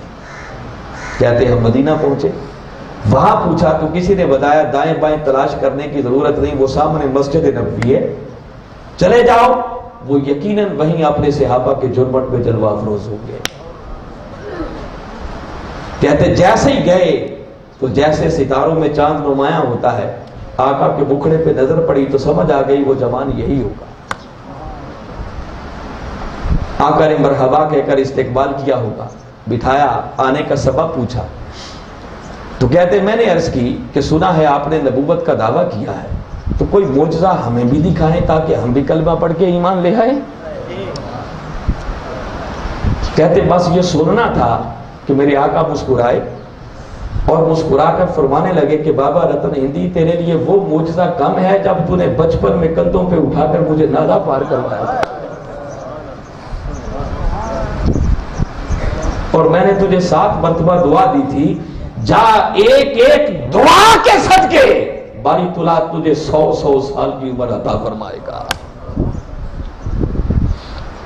بس کہتے ہیں سنا، کلمہ پڑھا اور ایمان لے آئے۔ میں یہ بتانا چاہ رہا ہوں دوستوں کہ کملی والے آقا کی زبان سے نکلی ہوئی دعا کوئی عام دعاؤں جیسی دعا بس ادھر لبوں سے نکلی، وہ خدا کی تقدیر بن گئی، پھر کرم ہی کرم ہو جاتا ہے۔ تو جس خوش نصیب کے لیے میرے آقا کے ہاتھ اٹھ گئے، مجھے بتائیں اس کے لیے پھر کوئی پریشانی، کوئی مشکل، کوئی بیماری، کوئی مصیبت پیچھے رہ جائے گی؟ اس پر اللہ کا کرم نہیں ہوگا تو پھر کیا ہوگا؟ اب یہ ہمارے ایمان کی کمزوری ہے کہ یہ سب کچھ سن کر بھی ہم ان باتوں پر ایمان لائیں یا نہ لائیں، اور اللہ اس سے بڑھ کر ہماری کمزوریوں سے کوئی واقف نہیں ہے۔ وہ ہمارا خالق ہے نا، ہمارا مالک ہے، وہ جانتا ہے ہمارے اندر کیا کیا کمزوریاں ہیں۔ وہ جانتا ہے کہ جب یہ دینے لگتے ہیں کہ ان کے دلوں میں کیا کیا وسوسے اور خیالات آتے ہیں۔ باری تعالیٰ نے کوئی بات چھوڑی نہیں ہے جو قرآن میں بیان نہ کی ہو۔ اس نے یہ ساری باتیں کر کے پھر سورہ بقرہ میں باری تعالیٰ نے یہ بات بھی کی، فرمایا الشیطان یعدکم الفقر ویأمرکم بالفحشاء۔ فرمایا مجھے معلوم ہے جب تم دینے لگتے ہو تو شیطان آ جاتا ہے، پھر وہ تمہارے دلوں میں وسوسے پیدا کرتا ہے، تمہاری توجہ ادھر دلاتا ہے کہ بندے دے دیا تو مال کم ہو جائے گا، خود غریب ہو جائے گا، بجلی کا بل بھی آنے والا ہے کہاں سے دے گا، بچوں کی منتھلی فیس بھی دینی ہے وہ کہاں سے دے گا، فلاں بزنس میں بھی انویسٹ کرنا ہے وہ کہاں سے کرے گا، بچی کی شادی بھی کرنی ہے وہ ضرورت کہاں سے پوری ہوگی۔ الشیطان یعدکم الفقر، فرمایا شیطان اگر تمہیں اس بات کی طرف متوجہ کرتا ہے کہ بندے دے دیا تو خود غریب ہو جائے گا، تیرا مال کم ہو جائے گا، مگر بے حیائی کے کاموں پہ خرچ کرنے کی کھلی چھٹی دیتا ہے، کرو۔ فرمایا ایک طرف شیطان ہے جو تمہیں فقر کی طرف، غربت کی طرف تمہاری توجہ دلاتا ہے، اور ساتھ ہی فرمایا واللہ یعدکم مغفرۃ منہ، اور ایک طرف میں خدا ہوں جو تم سے وعدہ کرتا ہوں کہ میری راہ میں دو تمہیں بخشش کا پروانہ عطا کر دوں گا۔ مولا بس خالی بخشش ہی ہوگی؟ نہیں، فرمایا تم نے اگلی بات سنی نہیں، اتنی بات کر کے آگے فرمایا وفضلا، میری راہ میں بندے دیکھا تو دیکھ، میں خدا وعدہ کرتا ہوں کہ تجھ پر اپنے فضل کے دروازے کھول دوں۔ اب ایمان سے کہیے جس خوش نصیب پر خدا کے فضل کے دروازے کھل جائیں اسے کوئی کمی رہ سکتی ہے؟ اب گیند ہماری کورٹ میں ہے، فیصلہ ہمارے ہاتھوں میں ہے کہ ہم شیطان کی بات کو مان لیں یا اس رحمان کی بات کو مان لیں، شیطان کے وعدے کو پلے باندھ لیں یا اس رحمان کے وعدے کو پلے باندھ لیں۔ اللہ کہہ رہا ہے کہ بندے جب میری راہ میں دے گا تو یاد رکھ لے تیرے گناہوں کو بھی بخش دوں گا اور تجھ پر اپنے فضل کے دروازے بھی کھول دوں گا۔ تو جس خوش نصیب پر اللہ اور اس کے رسول کا فضل ہو جائے، خدا کی قسم اس کا مال کم نہیں ہوتا، اس کا مال بڑھتا ہی چلا جائے گا۔ تو میں پہلی بات جو ابھی آپ کے ذہنوں میں بٹھانا چاہ رہا ہوں، یہ ڈر اور خوف نکالنا چاہ رہا ہوں کہ اللہ کی راہ میں مال کی زکوٰۃ دینے سے مال کم نہیں ہوتا بلکہ مال بڑھتا ہے۔ اور جس کو یہ بات سمجھ میں آ گئی پھر وہ نادان ہی ہوگا کہ اس بات کو جانتے بوجھتے ہوئے بھی وہ دینے والا نہ بنے۔ اور باری تعالیٰ نے اس عمل کو ایک تجارت قرار دیا ہے خود۔ پھر قرآن ہے، میں آپ کو قرآن کی سیر کروا رہا ہوں، ہم اس قرآن کے ساتھ اپنا ناطہ اور تعلق جوڑتے نہیں ہیں، اول تو پڑھتے ہی نہیں، پڑھیں تو ہمیں سمجھ ہی نہیں اس میں لکھا گیا ہے۔ باری تعالیٰ نے خود فرمایا یا ایھا الذین آمنوا هل ادلکم علی تجارت تنجیکم من عذاب علیم، فرمایا اے ایمان والو تمہیں ایک ایسی تجارت کا لفظ بتایا باری تعالیٰ، فرمایا ایک ایسی تجارت نہ بتا دوں، ایک ایسا سودا اور کاروبار اور بزنس نہ بتا دوں کہ اگر وہ سودا تم میرے ساتھ کر لو تو تمہیں دنیا اور آخرت کے ہر دردناک عذاب سے نجات عطا کر دوں گا، کوئی مصیبت بچے گی نہیں، نہ دنیا میں نہ آخرت میں۔ مولا بتا وہ سودا کیا ہے، سننا چاہتے ہیں؟ فرمایا تؤمنون باللہ ورسولہ، اس سودے کی پہلی شرط یہ ہے کہ پہلے سچے اور پکے دل سے اللہ اور اس کے رسول پر ایمان لاؤ۔ پر ایمان ڈاما ڈول نہیں ہونا چاہیے، اتنی باتیں سننے کے بعد بھی پھر دھڑکا لگا رہے کہ دے دیے تو مال تو کم ہی ہو جائے گا۔ فرمایا ایسا ایمان نہیں چاہیے، پہلے اپنے ایمان کو پختہ کرو۔ اگر میرے ساتھ سودا کرنا چاہتے ہیں، دیکھیں نا اگر ایمان پختہ ہو جائے تو وہ بات آپ نے سنی ہوگی نا کہ مولوی صاحب نے مسئلہ بیان کیا تھا کہ بسم اللہ پڑھ کے مصلے پہ بیٹھ جائیں تو دریا سے بھی پار ہو جائیں گے۔ کسی سادہ بندے نے سنا، ایمان پکا تھا اس بات پر، دریا پار کرنا تھا، روز مصلی بچھاتا، بسم اللہ پڑھ کے بیٹھتا، پار ہو جاتا۔ ایک دن مولانا صاحب کو ضرورت پڑی، پریشان حال کھڑے ہیں، کوئی قریب سے گزرا، اس نے کہا مولانا صاحب خود ہی تو بتایا تھا کہ بسم اللہ پڑھ کے مصلی پہ بیٹھے تو پار، تو دیر کیا ہے؟ کہا اچھا بیٹھتا ہوں، مجھے رسہ ڈال لو کہیں ڈوب نہ جاؤ۔ ہمارے ایمان کا یہ حال ہے، اور اللہ پہلی شرط یہ لگا رہا ہے، حالانکہ کہا کہ ایمان والوں سے بات کہ تمہیں سودا نہ بتا دوں، جب بتانے لگا تو پھر کہا کہ ڈاما ڈول ایمان نہیں، یہ سودا چاہتے ہو تو پہلے پکے دل سے ایمان لاؤ، اور ایمان لانے کے بعد اس سودے میں کرنے والا کام فقط ایک بتایا، وہ کیا؟ وَتُجَاهِدُونَ فِي سَبِيلِ اللَّهِ بِأَمْوَالِكُمْ وَأَنفُسِكُمْ، فرمایا کام بس اتنا کرنا ہے کہ پھر اپنے مال اور اپنی جان سے میری غریب مخلوق کی بھلائی کے لیے جہاد کرو، جد و جہد کرو، داغ کرو، ایفرٹ کرو۔ فرمایا مال اور جان تم غریب مخلوق کی بھلائی کے لیے کھپاؤ، میں خدا وعدہ کرتا ہوں کہ تمہیں دنیا اور آخرت کے ہر دردناک عذاب سے نجات عطا کروں۔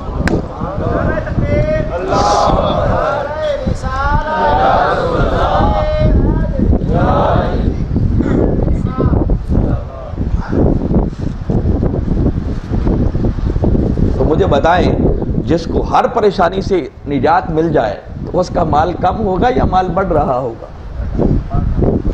تو میں تو یہ بنیادی بات بتا رہا ہوں، ابھی میں نے زکوٰۃ کے صرف ایک معنی پر بات کی ہے، صرف ان معنی کو میں بیان کرتا جاؤں نا تو کئی گھنٹے گزر جائیں، یہی مضمون ختم نہ ہو۔ بس میں نے بتایا کہ میرا مقصود اور مدعا آج کی نشست کا یہ ہے کہ یہ ڈر اور خوف ہمارے دل سے نکل جائے کہ اللہ کی راہ میں دینے سے مال کم نہیں ہوتا، خدا کی قسم وہ بڑھتا ہی چلا جاتا ہے۔ اس راز کو اپنے من میں اتارو، اس مولا کے ساتھ کبھی کوئی سودا اور کاروبار کر کے دیکھو۔ اور جن کو یہ راز سمجھ میں آ گیا تھا پھر پوچھے نا سیدنا صدیق اکبر رضی اللہ تعالیٰ عنہ سے، کبھی بلال حبشی پر سارا مال خرچ کر کے ان کو آزاد کروا رہے، کبھی آقا کا ایک اشارہ ہوتا تو گھر کا سارا مال حتیٰ کہ تن کے کپڑے بھی اتار کر آقا کے قدموں پر قربان کر دیتے تھے۔ میرے آقا نے پوچھا ماں اب کئی تالے اہلک یا ابا بکر، ابو بکر گھر والوں کے لیے کیا چھوڑ کے آئے؟ قربان جاؤں جو جواب دیا، عرض کرتے ہیں اب کئی تو لہم اللہ و رسولہ، آقا جو دنیا کی مال و متاع تھی وہ تو لا کر آپ کے قدموں میں پیش کر دی، رہ گئے گھر والے تو ان کے لیے اللہ اور اس کا رسول چھوڑ کر آیا۔ پھر جن کو یہ بات سمجھ آ جائے وہ یوں کر دیں، پوچھئے نا مولا کائنات علی شیر خدا سے، کسی نے پوچھا کبھی زکوٰۃ دی؟ فرمایا سخیوں پر زکوٰۃ دینے کی نوبت آیا ہی نہیں کرتی۔ فرمایا کبھی اتنا مال جمع ہونے ہی نہیں دیا کہ وہ نصاب بنے اور اس پر زکوٰۃ دینی پڑے، آتا ہے بس اسی وقت لوٹا دیتے ہیں۔ اور ایسے سخی کہ سائل سوال کرتا، اونٹوں کی پوری قطار وہ ساری کی ساری اس کے سپرد کر دیا کرتے۔ بس سمجھ آنے کی بات ہے نا، جس کو یہ راز سمجھ آ جائے۔ سیدنا عثمان غنی رضی اللہ تعالیٰ عنہ، اونٹوں پہ تجارت کا لدا ہوا مال ہے، بڑے بڑے تاجر آ رہے ہیں، عثمان ڈبل منافع لے لو، 3 گنا منافع لے لو۔ آپ فرماتے ہیں نہیں، ایک تاجر ایسا بھی ہے جو 10 گنا دے رہا ہے، وہ اس کے بڑھ سے دینے والا ہے تو آؤ۔ ہر کوئی حیران ہے کہ وہ سوداگر کون مل گیا جو ان کو 10 گنا منافع دے رہا ہے۔ بس 1 لاکھ لوگوں نے دیکھا کہ آپ نے حکم جاری فرمایا کہ یہ سارا اونٹوں پہ لدا ہوا سامان اللہ کی غریب مخلوق میں تقسیم کر دیا جا رہا ہے۔ فرمایا وہ خدا ہے جس کا کم سے کم وعدہ بھی یہ ہے جو میری راہ میں دے گا اسے 10 گنا بڑھا کر عطا کروں۔ بس یہ تو سمجھ میں آنے کی بات ہے نا، جس کو آ جائے پھر احوال بدل جاتے ہیں، پھر معاملات بدل جاتے ہیں۔ اب میں زیادہ لمبی بات نہیں کرتا، آپ کی کئی مصروفیات بھی ہوں گی، تو میں مختصر کرتے ہوئے اپنے موضوع کو ذرا سمیٹتا ہوں اور صرف ایک دو بات عرض کروں گا۔ اسی زکوٰۃ کا میں نے بتایا کہ ایک دوسرا معنی وہ طہارت اور پاکیزگی کی ہے، اور یہ معنی بتا رہا ہے کہ جب کوئی شخص اپنے مال کی زکوٰۃ ادا کرتا ہے تو اس زکوٰۃ ادا کرنے سے اس کا بقیہ مال پاک ہو جاتا ہے، اور جب آپ زکوٰۃ ادا نہیں کرتے تو آپ کا حلال کا کمایا ہوا مال وہ بھی ہم خود یہ عمل نہ کر کے اسے ناپاک کر دیتے ہیں۔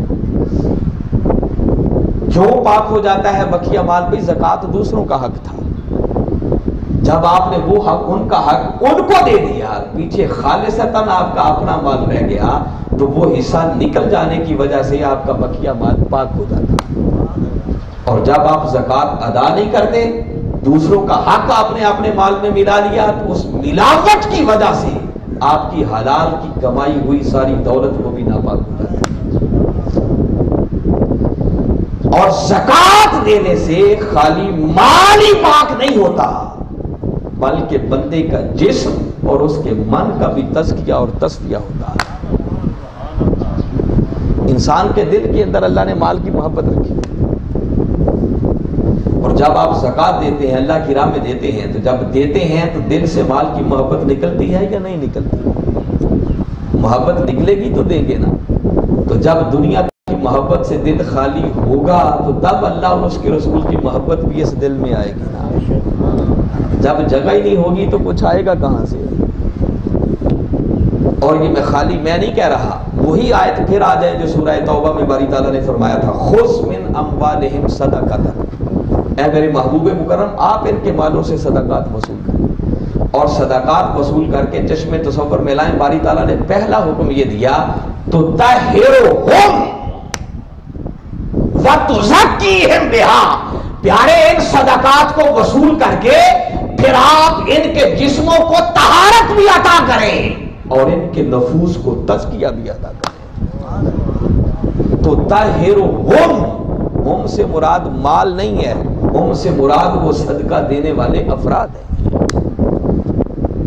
دیا صدقہ، اور باری تعالیٰ محبوب سے فرما رہے ہیں پیارے ان کے جسموں کو بھی طہارت عطا کر دیں، ان کے من کو بھی پاک کر دیں۔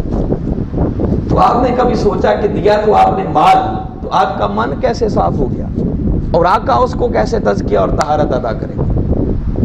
اور اللہ کا حکم ہے پیارے آپ ان کے من کو اور ان کے جسموں کو طہارت اور تزکیہ عطا کر دیں۔ وہ کیسے؟ مجھے تو ایک ہی راہ سمجھ میں آتا ہے، اگلے کلمات بتا رہے، اگلا حکم ہے نا کہ پیارے پھر آپ ان کے لیے دعا بھی کر دیں۔ تو ذرا چشم تصور میں لائیں، جب آپ نے صدقہ دیا تو جس خوش نصیب کے لیے میرے آقا کے ہاتھ دعا کے لیے اٹھ گئے، اس خوش نصیب کی طرف آقا کی توجہ ہوگی یا نہیں ہوگی؟ جی تو میرے آقا ہماری طرح بے توجہی کے عالم میں تو دعا نہیں کرتے کہ ادھر ہاتھ اٹھائے ہیں دھیان کہیں اور ہو۔ ارے جب میرے آقا دعا کے لیے ہاتھ اٹھاتے ہوں گے تو یقیناً جب اس خوش نصیب کے لیے دعا کرتے ہوں گے تو آقا کی توجہ کا مرکز وہی صدقہ دینے والا بنتا ہوگا۔ اور جس خوش نصیب پر میرے آقا کی توجہ ہو جائے اس کا من کا میلا پن دھلے گا نہیں تو کیا ہوگا؟ اس کا من اجلا اور صاف نہیں ہوگا تو پھر کیا ہوگا؟ کہ میرے آقا کی توجہ ہے، کسی اور کی توجہ نہیں ہے۔ اور یہ وہ توجہ ہے جو ڈوبے ہوئے سورج پہ ہو جائے تو سورج پلٹ کے واپس آ جاتا ہے۔ اگر وہی توجہ 14ویں کے چاند پہ ہو جائے تو چاند 2 حصوں میں تقسیم ہو جاتا ہے۔ وہی توجہ اگر کنکریوں پر ہو جائے تو وہ کلمہ پڑھنا شروع کر دیتی ہے۔ وہ توجہ اگر کسی درخت پر ہو جائے تو وہ جڑیں اکھاڑ کر مصطفیٰ کے قدموں میں سر مسجود ہو جاتا ہے۔ وہ توجہ اگر دودھ کے ایک پیالے پر ہو جائے تو 70 صحابہ بھی پی جائیں تو وہ ختم ہی نہیں ہوتا۔ اور وہی رخ اگر مولا کی طرف کر دیں تو مولا کعبے کو ہی بدل دیتا ہے۔ اور غار ثور کی خلوتوں میں اگر وہی کملی والے آقا کی توجہ ابو بکر پر ہو جائے تو رنگ ایسا چڑھتا ہے کہ ہجرت کا سفر مکمل کر کے مدینہ پہنچے تو کملی والے آقا کی توجہ کا رنگ ایسا چڑھا کہ مدینہ والوں کو سمجھ نہیں آتی تھی نبی کون ہے، صدیق کون ہے۔ آپ کے میلے من پاک کیسے نہیں ہوں گے؟ کوئی آ کر آقا کے ہاتھ چومتا، کوئی ابو بکر کے ہاتھ چومتا، حالانکہ نبی نبی ہوتا ہے، غلام غلام ہوتا ہے، مگر وہ رنگ ایسا چڑھ چکا تھا آقا کی توجہ۔ حدیث مبارکہ ہے ابو بکر نے جب لوگوں کو مغالطے میں دیکھا تو جلدی سے اپنی چادر لے کر آقا کے سر انور پر تان کے کھڑے ہو گئے۔ بعض لوگ کہتے ہیں چادر اس لیے لے کے کھڑے ہوئے تھے کہ دھوپ آ رہی تھی۔ غلط بات ہے، دھوپ ساری زندگی ہمارے آقا پر کبھی آئی نہیں تھی۔ وہ تو آقا جدھر جدھر جاتے تھے بادل ساتھ ساتھ سایہ کیے ہوتا تھا۔ وہ چادر لے کر اس لیے کھڑے ہوئے ہوئے تھے، وہ جو توجہ کا رنگ چڑھا تھا نا اور لوگوں کو مغالطہ لگ رہا تھا، اس لیے چادر لے کے کھڑے ہو گئے تھے تاکہ ہر آنے والے کو پتا چل جائے کہ آقا کون ہے، غلام کون ہے۔ تو دوستو، اگر وہی کملی والے آقا کی توجہ کسی ہم خوش نصیب میں سے کسی پر ہو جائے تو میلے من اجلے ہوں گے یا نہیں ہوں گے؟ کیسے طہارتیں اور تزکیہ نہیں ملے گا؟ جسم بھی پاک ہوتا ہے، من بھی پاک ہوتا ہے۔ اور باری تعالیٰ نے قرآن میں فرمایا، یہ آیتیں سیدنا صدیق اکبر رضی اللہ تعالیٰ عنہ کی شان میں اتری، مگر میں نے بتایا کہ قرآن کا حکم پھر اسپیسیفک ایک فرد کے لیے نہیں ہوتا، وہ پھر جنرلائز ہو جاتا ہے، عام ہو جاتا ہے۔ فرمایا وَسَيُجَنَّبُهَا الْأَتْقَى الَّذِي يُؤْتِي مَالَهُ يَتَزَكَّىٰ۔ فرمایا وہ سب سے بڑا متقی شخص جہنم کی آگ سے نجات پا گیا۔ مولا کون سا متقی؟ فرمایا جس نے مال دے کر اپنے من کا تزکیہ کر لیا۔ جس کا مطلب کہ جب دیتے ہیں تو خالی پچھلا مال ہی پاک نہیں ہوتا، بندے کا من بھی صاف ہوتا ہے، اور بندے کو وہ تقویٰ کی دولت ملتی ہے کہ پھر وہ تقویٰ سے بھی بڑھ کر اتقیٰ کے مقام پر فائز ہوتا ہے، وہ جہنم کی آگ سے بھی نجات پا جاتا ہے۔ اور جس کو من کا تزکیہ مل گیا، قرآن کہتا ہے قد افلح من تزکیٰ، جس نے من کا تزکیہ کر لیا سمجھو وہ دنیا اور آخرت میں فلاح پا گیا، کامیابی سے ہم کرا۔ یہ بچوں کو چپ کرائے کون ہے بھائی؟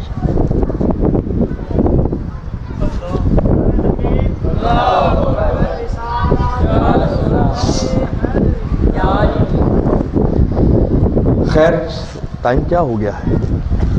ہے اندازہ بھائی؟ 5:45۔ حاجی صاحب کے بتائے ہوئے وقت سے ہم آگے نکل گئے۔ میں بالکل سمیٹ رہا ہوں بات، بس اینڈ کر رہا ہوں۔ اب میں چاہتا ہوں کہ یہ ایمان افروز باتیں تو سچی بات ہے، اتنی ہے کہ بندہ اس وادی میں نکل جائے تو ختم نہیں ہوتی۔ میں ایک بنیادی بات آپ کی روحوں تک اتارنا چاہ رہا تھا، اور میں امید کر رہا ہوں کہ کسی حد تک یقیناً وہ اتری ہوگی اور ہماری زندگیوں کے احوال بدلیں گے۔ اب یاد رکھ لیں زکوٰۃ دینا کس پر فرض ہے۔ میں نے بتایا تھا مسائل میرا سبجیکٹ نہیں ہے، مگر چند ضروری باتیں آپ کو بتا رہا ہوں، بس ایک جملے کے اندر میں کئی مضمون بند کر رہا۔ ہر صاحب ایمان شخص جو صاحب نصاب ہو، پھر بالغ ہو، آزاد ہو، پھر اس کو اپنے مال پر ملک تام حاصل ہو، اور اس کا مال نامی ہو، اس کی ذاتی اور بنیادی ضرورتوں سے بچا ہوا ہو، اور وہ شخص مقروض نہ ہو، اور پھر اس کے مال پر اگر 1 سال بیت جائے تو ایسے صاحب ایمان شخص کے لیے زکوٰۃ کا ادا کرنا فرض ہو جاتا ہے۔ یہ میں نے جو ایک اس میں لفظ بولا ہے نا، یہ پوری وضاحت کا تقاضا کرتا ہے، مگر میں امید کرتا ہوں کہ آپ یہ باتیں سمجھ آ رہی ہوں گی، میں اس کی ڈیٹیل میں نہیں جاؤں گا۔ بس میں ایک بات بتاتا ہوں جہاں میں سمجھوں گا کہ آپ لوگوں کو مغالطہ ہو سکتا ہے۔ سب سے پہلی بات تو یہ سمجھ لیں کہ نصاب کیا ہے جو صاحب نصاب کہا گیا۔ نصاب کے لیے 2 چیزوں کو اس وقت معیار بنایا گیا تھا جب زکوٰۃ فرض ہوئی، کہ 7.5 تولے سونا یا 52.5 تولے چاندی۔ اس وقت کم و بیش ان کی قیمتیں برابر تھیں، کہ دونوں میں سے جو بھی نصاب پورا ہو جائے آپ پر زکوٰۃ فرض ہو جائے گی۔ آج اس کا مطلب یہ نہیں ہے کہ جس کے پاس 7.5 تولے سونا ہوگا تو تبھی زکوٰۃ دے گا، 52.5 تولے چاندی ہوگی تو تبھی زکوٰۃ ہوگی۔ اس کا مطلب یہ نہیں کہ صرف سونے چاندی پر زکوٰۃ ہے، نہیں، سونا ہو، چاندی ہو، یا دونوں ملا کر آدھے ہوں، یا سونا بھی ہو، چاندی بھی ہو، کچھ مال بھی ہو، یا خالی مال اتنا اس بندے کے پاس ہے جن کی قیمت ان کے برابر ہو جائے، تو ہر ایسے شخص پر زکوٰۃ کا ادا کرنا فرض ہو جائے گا۔ اب یہاں بنیادی مسئلہ یہ ہے کہ آج سونے اور چاندی کی قیمت میں بڑا فرق آ گیا۔ حاجی صاحب کو زیادہ پتا ہوگا، 52.5 تولے چاندی کی قیمت کم و بیش 50-60 ہزار بنتی ہو، اس سے بھی کم بنتی ہو، اور 7.5 تولے سونے کی قیمت 3-3.5 لاکھ بن جاتی ہو، اس کے لگ بھگ کم و بیش بنتی ہوگی۔ اب کیا کریں؟ اس میں علماء کی 2 آراء ہیں۔ بعضوں نے کہا کہ سونے کو نصاب بنایا جائے گا، بعضوں نے کہا نہیں چاندی کو نصاب بنایا جائے گا۔ کوئی مجھ سے پوچھے کیا کرنا چاہیے تو میں ایک طالب علمانہ رائے دے رہا ہوں کہ اگر لینے والوں کے فائدے کو سامنے رکھیں تو پھر چاندی کو نصاب بنائیں، اور اگر اپنے فائدے کو سامنے رکھنا ہے دینے والوں نے تو پھر سونے کو نصاب بنا لیں۔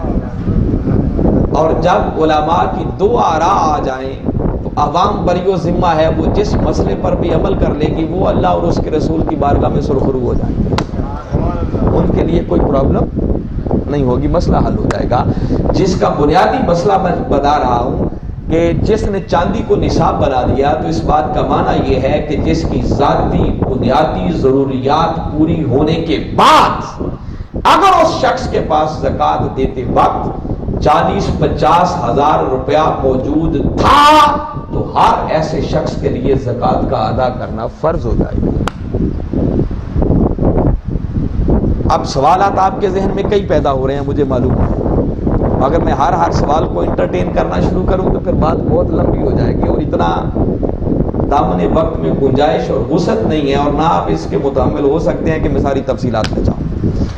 پھر اگلی بات بتا رہا ہوں کہ یہ جو کہتے ہیں سال گزرے، ہولان ہول، اس ہولان ہول اور سال گزرنے کا معنی یہ نہیں ہے کہ آپ ڈائری لے کے رکھ لیں اور ہر روز لکھتے جائیں کہ آج کتنے پیسے آئے، آج کتنے پیسے آئے، آج کتنے پیسے آئے، اور جب ان آنے والوں پر سال پورا ہو تو تب زکوٰۃ دیں گے۔ اس کا ہرگز ہرگز ہرگز یہ معنی نہیں ہے۔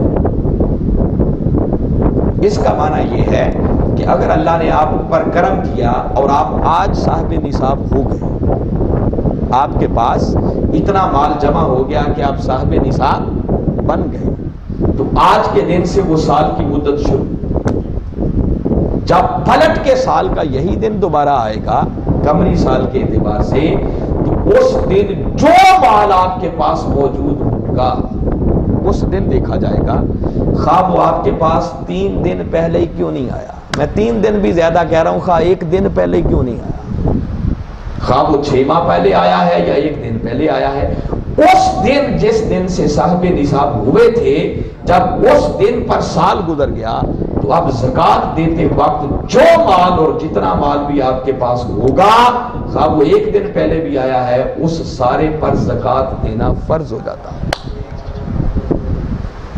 یہ کاروبار نہیں ہے کہ بس روز ڈائری لے کے بیٹھے اور لکھتے چلے جائیں، نہ ایسا ممکن ہے۔ تو لہٰذا یہ میں نے ہولان ہول کا معنی بتا دیا۔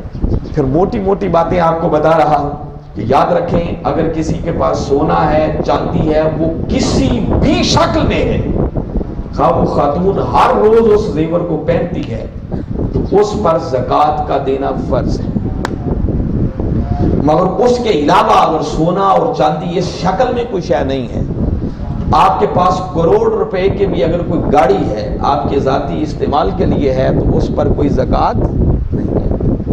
آپ نے کوئی قیمتی پتھر اپنے استعمال کے لیے رکھا ہوا ہے، اس کو پہنتے ہیں، آپ کا معمول ہے، اللہ نے آپ کو اتنی وسعت دے رکھی ہے، تو وہ کروڑوں روپے کا بھی ہوگا تو اس پر بھی کوئی زکوٰۃ نہیں ہوگی۔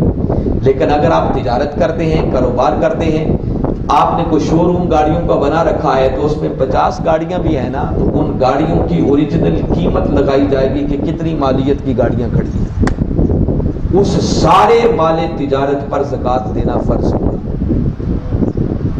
آپ کئی دکاندار بیٹھے ہوں گے، اپنی دکانوں کا حساب لگائیں کتنا مال پڑا ہوا، اس سارے کے سارے مال تجارت پر حساب کر کے زکوٰۃ دینا فرض ہے۔ آپ نے بزنس کے لیے، کاروبار کے لیے پلاٹ خرید رکھے ہیں اس نیت سے کہ کل پیسے بڑھیں گے تو میں ان کو بیچوں گا، ایسے پلاٹ اگر آپ نے 20 بھی خرید رکھے ہیں تو سب پلاٹوں کی قیمت پر آپ کو زکوٰۃ دینا فرض ہوا، اور قیمت بھی وہ نہیں جس دن آپ نے خریدے تھے، آج کی ان کی مارکیٹ ویلیو کیا ہے وہ حساب لگائیں اور اس کے مطابق زکوٰۃ دینا آپ کے لیے لازمی ہے۔ مگر ذاتی ضرورت کے لیے اگر آپ نے پلاٹ خرید رکھا ہے کہ میں نے اس میں اپنا گھر بنانا ہے، اللہ وسعت دے گا، تو اس پلاٹ پر زکوٰۃ دینا ضروری۔ آپ نے دکانیں بنا رکھی ہیں، اگر بیچنے کے لیے ہیں تو دکانوں کی قیمت پر زکوٰۃ ہوگی، اور اگر وہ کرائے پہ دے رکھی ہیں تو قیمت پر نہیں، ان کی مد میں جو آپ کو رینٹ آتا ہے، کرایہ آتا ہے، وہ جو مال آتا ہے اس پر زکوٰۃ دینا آپ کے لیے ضروری ہو جائے گا۔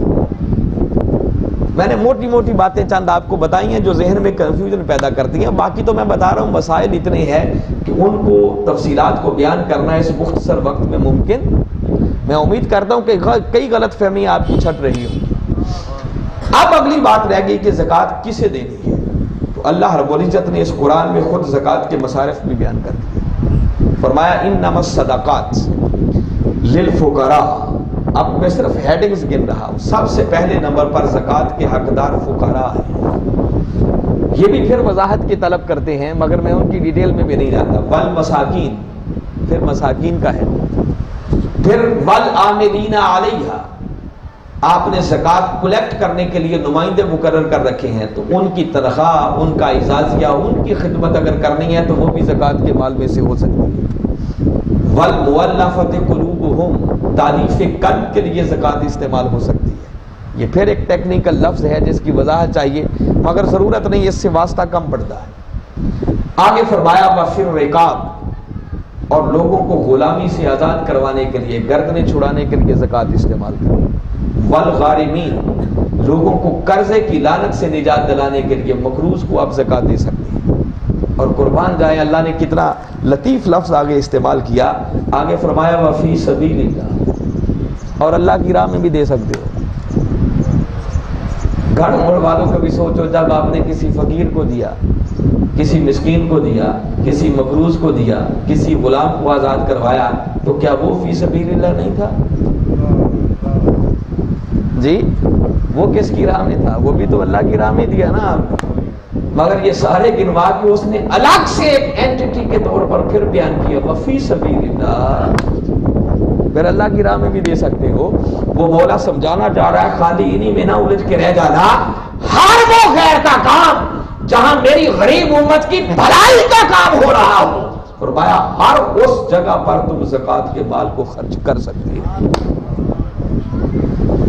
اور وابن السبیل، اور فرمایا پھر مسافروں پر، اگرچہ وہ مالداری کیوں نہ ہو، صاحب نصابی کیوں نہ ہو، حالت سفر میں اگر اس کے حالات ایسے بن گئے کہ اب مجبور ہے تو ایسے امیر شخص پر بھی اس حالت میں زکوٰۃ کا پیسہ خرچ ہو سکتا ہے۔ ایک مسئلہ جس پر علماء کی بڑی بحث چلتی ہے، بعض علماء کا کہنا ہے کہ اس وقت تک زکوٰۃ ادا نہیں ہوتی جب تک آپ کسی کو انڈیویجولی، انفرادی طور پر اس زکوٰۃ کا مالک نہیں بناتے۔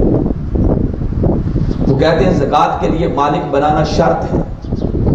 تو وقت کے مجدد حضور شیخ الاسلام پروفیسر ڈاکٹر محمد طاہر القادری مدث اللہ علیہ ان کے قدموں میں بیٹھ کر جو میں نے سیکھا، ایک طالب علم ہونے کے ناطے میں ذمہ داری سے بات کہہ رہا ہوں کہ چاروں اماموں کے نزدیک کسی ایک امام نے بھی زکوٰۃ کی ادائیگی کے لیے مالک بنانا اس بات کو شرط کے طور پر بیان نہیں کیا۔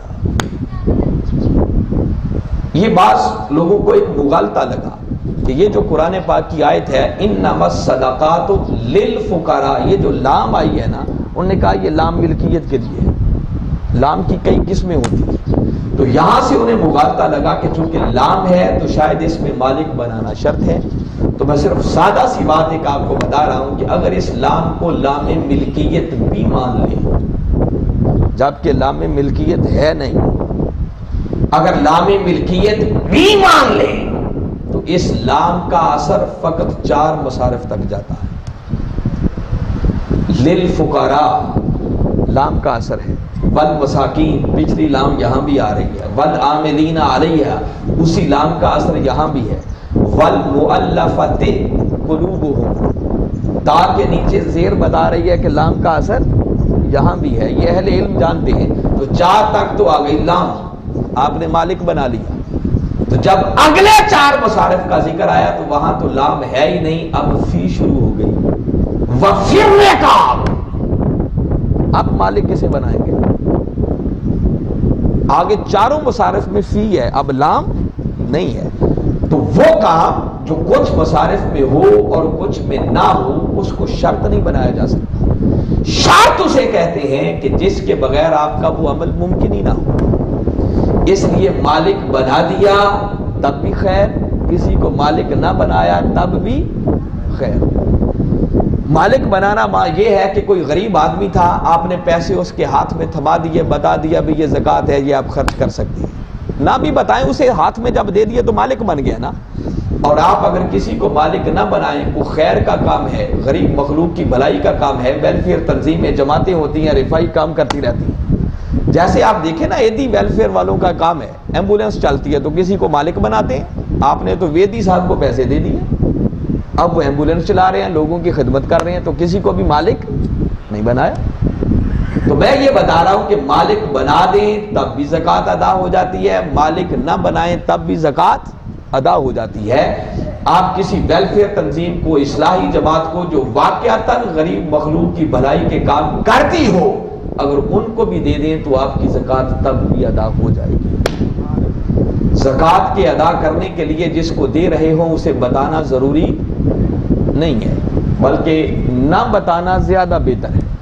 آپ بتا کر کے تمہیں زکوٰۃ دے رہا ہوں، اس کی عزت نفس کو مجروح نہ کریں، تحفے کے طور پر دے دیں، گفٹ کے طور پر دے دیں، عیدی کے طور پر دے دیں، ان کے بچوں کو پیسے دے دیں، چپ کر کے ان کے گھر دے آئیں، کو بتانا ضروری ہے کہ آپ کو زکوٰۃ ہی دے رہا۔ اور اسی طرح منہاج القرآن کے زیر اہتمام ہماری ایک ویلفیئر سوسائٹی جسے منہاج ویلفیئر فاؤنڈیشن کہتے ہیں، وہ بھی کام کر رہی ہے۔ آپ احباب کو علم ہونا چاہیے کہ الحمدللہ لاہور مرکز پر یتیم بچوں کے لیے آغوش کے نام سے ایک ادارہ چل رہا ہے، یتیم بچیوں کے لیے بیت الزہرا کے نام سے ایک ادارہ کام کر رہا ہے۔ ان بچوں کی جملہ کفالت، ان کی رہائش، ان کا لباس، ان کا کھانا، ان کی تعلیم، ان کی شادیوں تک ساری ذمہ داریاں منہاج القرآن اپنے ذمہ لے لیتا ہے، جن یتیم بچوں کو لے لیتا ہے ایک بار، بشرطے کہ پھر وہ استقامت کے ساتھ ڈٹے رہیں، بھاگ نہ جائیں۔ اسی طرح یتیم بچیوں کے لیے ہے مرکز پر کام کرنے والے ادارے، جس میں بچوں کا تحفیظ القرآن، بچیوں کا تحفیظ القرآن، شریعہ کالج، گرلز کالج، پھر منہاج یونیورسٹی لاہور۔ اور آپ سن کر حیران ہوں گے، لوگ سمجھتے ہیں کہ شاید منہاج القرآن بھی ایک مدرسہ ہے۔ مدرسہ نہیں ہے، میں بتا رہا ہوں منہاج القرآن ایک دنیا ہے، ایک یونیورسٹی ہے۔ صرف منہاج یونیورسٹی لاہور کے اندر آپ حیرت میں گم ہو جائیں گے، آپ کا اندازہ ہی نہیں ہوگا۔ اس وقت اس یونیورسٹی میں 7000 طلبہ پڑھ رہے ہیں۔ کتنے بتا رہا ہوں؟ 7000 طلبہ پڑھ رہے ہیں۔ گرلز کالج الگ ہے، شریعہ کالج الگ ہے، تحفیظ القرآن الگ ہے، آغوش الگ ہے، صرف یونیورسٹی کی بات بتا رہا ہوں۔ اور بیک وقت اس یونیورسٹی کے اندر اس وقت 100 ڈگریز پہ کام ہو رہا ہے، ایم فل اور پی ایچ ڈی تک کلاسیں ہو رہی ہیں۔ منہاج القرآن کے تمام اداروں میں فیسیں ہیں۔ ڈاکٹر طاہر القادری کا مقصود اور مدعا یہ ہے، وہ کہتے ہیں پہلے ہی دن اگر بچوں کو ہاتھ پھیلا کر مانگنے پہ لگا دیا تو کل بڑے ہو کر وہ جرت کے ساتھ حق بات کیسے کہہ سکتے ہیں؟ فیس دے کے پڑھیں، تو جو دے سکتے ہیں وہ فیسیں دیں۔ ہاں، جو یتیم ہو، غریب ہو، جو افورڈ نہیں کر سکتا، اس کے لیے پھر فیس معافی ہوتی ہے، ڈسکاؤنٹ ہوتی ہے، رعایت ہوتی ہے۔ اور ایک محتاط اندازہ بتا رہا ہوں، ان اداروں کے اندر سالانہ کروڑوں روپیہ صرف فیس کی رعایت کی مد میں جا رہا ہے۔ یہ میں بالکل اپ ڈیٹ انفارمیشن آپ کو دے رہا ہوں۔ دنیا نے تو تعلیم کو کاروبار بنا لیا نا، بزنس بنا لیا۔ فیس معافی کا تصور ہی کوئی نہیں ہے، الا یہ کہ کچھ چند لوگوں کی کر دیتے ہو۔ مگر جب کوئی منہاج القرآن میں جاتا ہے نا، تو سب سے پہلے منہاج القرآن کا نام پڑھ کے ہی جدھر داخلہ لیتا ہے، ساتھ ہی فیس معافی کی درخواست بھی دے دیتا ہے۔ اس کے لیے پھر ایک ویلفیئر کا بورڈ بنا ہوا ہے، وہ ساری اپلیکیشنوں کو لیتے ہیں، پھر اس کا انالیسس کرتے ہیں، اور جس کو سمجھتے ہیں کہ یہ حقدار ہے، وہ جتنے پیسے اس مد میں آئے ہوتے ہیں وہ سارے ان غریب یتیم بچوں میں فیس کی رعایت کی مد میں تقسیم کر دیے جاتے ہیں۔ اس کے علاوہ ایسے علاقے جہاں پینے کا صاف پانی نہیں ہے، ان کے لیے نل کے، ان کے لیے ٹیوب ویلز لگا کے دیے جاتے ہیں۔ ہر سال یتیم بچوں کی اجتماعی شادیوں کا اہتمام مرکز پر کیا جاتا ہے۔ پاکستان ہو یا بیرون ممالک، بڑے بڑے حادثات اور آفات آ جائیں تو منہاج القرآن وہاں بھی پہنچا ہوا ہوتا ہے۔ لہذا یہ بتانے کا مقصد یہ ہے کہ اگر اللہ نے آپ کو دیا ہے اور آپ اپنے مال کی زکوٰۃ نکالیں، تو جہاں اپنے علاقے میں یتیموں، غریبوں، مسکینوں کو دیں، وہاں منہاج القرآن کے ان اداروں کو اور ان منصوبہ جات کو بھی سامنے رکھتے ہوئے ہمارے نمائندے آپ کے گڑھ موڑ میں ہیں، حاجی توفیل صاحب ہیں، غلام مرتضیٰ صاحب ہیں، عطاء المحسن صاحب ہیں، ان سب لوگ اور بھی نمائندے مقبول صاحب بیٹھے ہوئے